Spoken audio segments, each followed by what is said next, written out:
अस्सलामुअलैकुम प्यारे दोस्तों रमजानुल मुबारक के महीने में बीबी से हम बिस्तरी करने के 3 बड़े फायदे हैं। ये फायदे बताने से पहले आपको ये बात बिल्कुल बजाय तौर पर बता देना चाहता हूँ कि हमारे मुआशरे के अंदर ये सवाल जहन में हमेशा रहता है कि क्या रमजान शरीफ के महीने में बीबी से हम बिस्तरी कर सकते हैं और बीबी से हम बिस्तरी करना कैसा है। कुछ के ख्याल में है कि हराम है, कुछ ये ख्याल करते हैं कि ये गुनाह हैं और कुछ कहते हैं कि ये गलत है। लेकिन मैं हदीस पाक की रोशनी में आपको बता दूं ये जायज है और मना इस शर्त के साथ है कि आप रोजे की हालत में ना हो। और प्यारे दोस्तों उसके साथ साथ हम आपको ये भी बताते हैं कि रोजे की हालत में ये 5 गलतियां बिल्कुल ना करें। ये 5 गलतियां रोजे की हालत में करने वालों से अल्लाह तबारक व तआला नाराज हो जाता है और उसको परेशानियों में मुब्तला कर देता है। तो सबसे पहले हम आपको बताते हैं रमजान के महीने में बीबी से हम बिस्तरी करने के 3 सबसे बड़े फायदे कौन से हैं। नंबर 1, औलाद नेक पैदा होती है, क्योंकि रमजान शरीफ के महीने में अल्लाह तबारक व तआला अपनी खास रहमतें और बरकतें नाजिल फरमाता है और इस महीने में लोग इबादत करते हैं, नमाज रोजा और अल्लाह की इबादत में मशगूल रहते हैं। इसकी वजह से कल्ब रोशन होता है, कल्ब में एक नई ताजगी, ईमान में एक नई हरारत पैदा होती है। इसकी वजह से मर्द और औरत के मनी यानी जिस मनी से अल्लाह तबारक व तआला एक इंसान का वजूद जाहिर करता है तो उस मनी में भी निखार पैदा कर देता है। देखिए अल्लाह वाले और अल्लाह के वली जिनकी औलाद भी नेक हुआ करती है तो इसकी वजह सिर्फ और सिर्फ ये होती है कि ये इबादत करते हैं, जिसकी वजह से उनका कल्ब तो रोशन होता ही है, उनका ईमान भी एकदम नूरानी होता है। उसके अलावा अल्लाह तबारक व तआला उसके मनी को भी निखार देता है, जिसके जरिए उनकी होने वाली औलाद नेक पैदा होती है, उसमें नेक तासुरात पैदा फरमाता है, अच्छे तासुरात पैदा होते हैं, जिसके जरिए औलाद नेक पैदा होती है। तो इबादत के जरिए से उस मखसूस पानी में निखार पैदा होता है और इसीलिए औलाद नेक पैदा होने के काफी हद तक यकीन रहता है। नंबर 2 यानी दूसरा बड़ा फायदा, रमजान शरीफ के महीने में बीबी से हम बिस्तरी करने से शैतान के तासुरात से मियाँ बीबी महफूज रहते हैं। अब इसका खुलासा ये है कि रमजान मुबारक के अलावा और दिनों में शैतान बीबी के कमरे में दाखिल हो जाता है, जहाँ मियाँ बीबी अपनी अपनी ख्वाहिशात को पूरा कर रहे होते हैं, वहाँ वो दाखिल हो जाता है और अपने तासुरात बीबी के शिकम में यानी पेट में दाखिल कर देता है और अपनी शरारत करता है, जिसकी वजह से शैतानी शरारतों वाली औलाद पैदा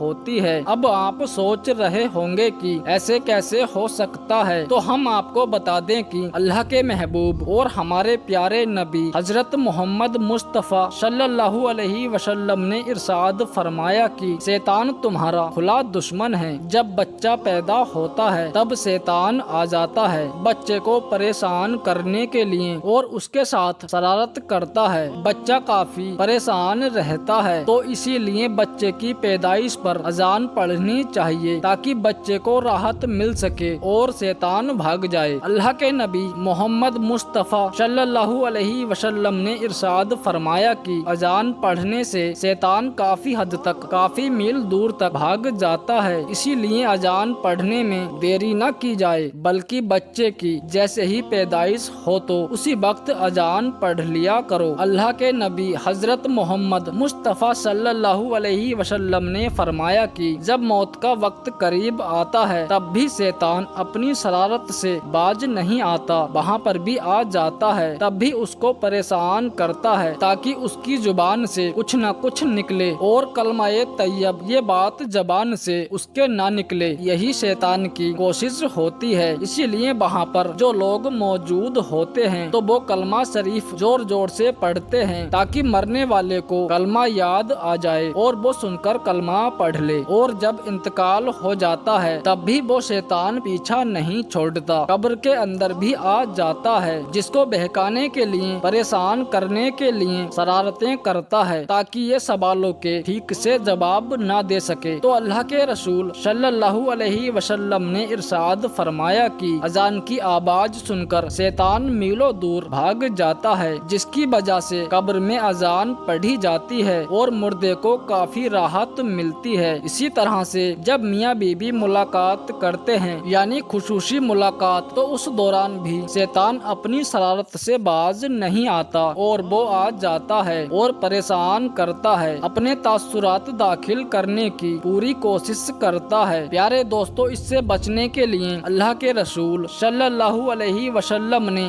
دعا بتائی ہے کہ میاں بیوی جب صحبت کرنے کے وقت یہ دعا پڑھ لیں تو شیطان ان کا کچھ نہیں بگاڑ پائے گا۔ تو وہ دعا کیا ہے؟ اور اس دعا کا ترجمہ کچھ اس طرح سے ہے: شروع کرتا ہوں اللہ کے نام سے، اے اللہ تو ہمیں شیطان سے محفوظ رکھ اور شیطان کو اس چیز سے دور رکھ جو تو ہمیں عطا کرے یعنی اولاد۔ اور اس بات کا خلاصہ یہ ہے کہ شیطان رمضان المبارک کے علاوہ اور باقی مہینوں میں میاں بیوی کے درمیان مائل ہو جاتا ہے اور ان کے درمیان اثرات چھوڑنے کی کوشش کرتا ہے۔ اس سے بچنے کے لیے ہر انسان کو یہ دعا ضرور پڑھنی چاہیے۔ رمضان کے مہینے میں ہم بستری کرنے سے نیک اولاد پیدا ہونے کی امید بڑھ جاتی ہے، کیونکہ اللہ کے پیارے نبی حضور صلی اللہ علیہ وسلم نے فرمایا کہ رمضان کے مہینے میں شیطانوں کو جنجیروں سے اللہ تبارک و تعالی جکڑ دیتا ہے۔ نمبر 3 یعنی رمضان المبارک میں ہم بستری کرنے کا تیسرا بڑا فائدہ یہ ہے 70 گنا زیادہ ثواب ملتا ہے، کیونکہ اللہ کے نبی حضرت محمد مصطفیٰ صلی اللہ علیہ وسلم نے فرمایا کہ رمضان کے مہینے میں جب کوئی نیکی کی جائے یا برائی کی جائے، دونوں کا بدلہ 70 گنا بڑھا کر دیا جاتا ہے اور جمع کرنا ثواب ہے۔ پیارے دوستو، ہم آپ کو بتاتے ہیں 5 کام روزے کی حالت میں بالکل نہیں کرنے چاہیے۔ نمبر 1 ٹی وی اور ناچ گانا دیکھنا۔ دوستو، سب سے پہلا کام ہے ٹی وی دیکھنا۔ آج کل یہ دیکھنے میں آتا ہے کہ کچھ لوگ رمضان کے مہینے میں بھی ٹی وی دیکھنے سے باز نہیں آتے، روزہ رکھ کر بھی پورا دن ٹی وی کے سامنے بیٹھے رہتے ہیں۔ لیکن ہمارے پیارے نبی حضور صلی اللہ علیہ وسلم نے ناچ گانوں سے منع فرمایا ہے، اور یہی نہیں، ناچ گانا دیکھنا اور ٹی وی دیکھنا تو رمضان کے علاوہ بھی اسلام میں حرام کام ہے۔ دوستو، اس طرح کے کام ذکر الہی سے روکنے والے کام ہیں۔ ان کاموں سے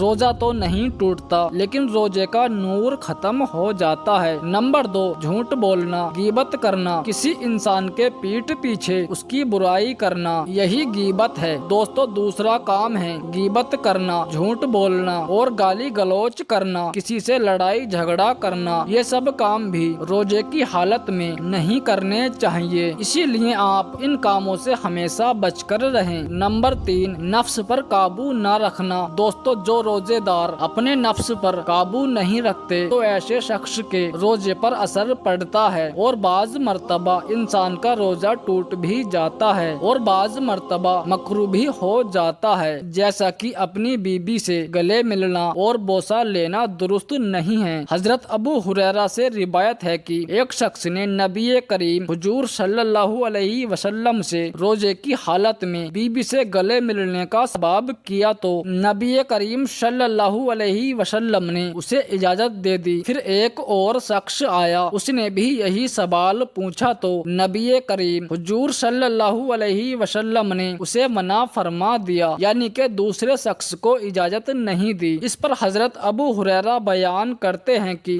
جس شخص کو نبی کریم حضور صلی اللہ علیہ وسلم نے اجازت دی تھی وہ کوئی بوڑھا شخص تھا، اور جسے نبی کریم حضور صلی اللہ علیہ وسلم نے منع فرمایا تھا، جسے اجازت نہیں دی تھی، وہ شخص نوجوان تھا۔ نمبر 4 گندے کام کرنا۔ دوستو، روزے کی حالت میں بےہودہ جہالت کے کام یعنی کہ گندے کام اور باتیں کرنا بھی ناجائز اور منع ہیں۔ حضرت ابو ہریرہ سے روایت ہے کہ نبی کریم حضور صلی اللہ علیہ وسلم نے فرمایا، روزہ صرف کھانے پینے سے رکنے کا نام نہیں ہے بلکہ بےہودہ اور گندے کاموں سے رکنے کا کام بھی ہے، لہٰذا اگر کوئی گالی گلوچ کرے تو اس کے پاس سے ہٹ جائیں اور اس سے کہہ دینا چاہیے کہ بھائی میں روزے سے ہوں، میں تمہارا کوئی جواب نہیں دوں گا۔ اس کے علاوہ روزے کے علاوہ یہ سب کام کبھی نہیں کرنے چاہیے۔ نمبر 5 ناک میں پانی ڈالنا۔ دوستو، کچھ لوگ روزہ رکھ کر یہ بھی غلطی کرتے ہیں کہ وہ لوگ روزے کی حالت میں وضو کرتے وقت ناک नाक में पानी इस तरीके से चढ़ाते हैं कि पानी हलक तक पहुंचने का डर होता है। हमारे प्यारे नबी हुजूर सल्लल्लाहु अलैहि वसल्लम ने इससे मना फरमाया है। इस तरह नाक में पानी डालना जायज नहीं है। एक सहाबी कहते हैं कि मैंने एक मर्तबा रसूल अल्लाह सल्लल्लाहु अलैहि वसल्लम को वुजू के बारे में कुछ पूछा तो नबी अकरम हुजूर सल्लल्लाहु अलैहि वसल्लम ने फरमाया, वुजू पूरा करो, उंगलियों के दरमियान और नाक में अच्छी तरह से पानी डालो, लेकिन अगर रोजा हो तो ऐसा मत करो। दोस्तों, इसका मतलब ये हुआ कि रोजे की हालत में नाक में पानी इस तरह से न डालें कि वो हलक से नीचे ना उतर जाए। प्यारे दोस्तों, ये वीडियो आपको कैसी लगी आप हमें कमेंट बॉक्स में जरूर बताइएगा और इस वीडियो को लाइक करें और अपने दोस्तों में इस वीडियो को जरूर शेयर करें। हम मिलते हैं अगली वीडियो में, तब तक के लिए अल्लाह हाफिज।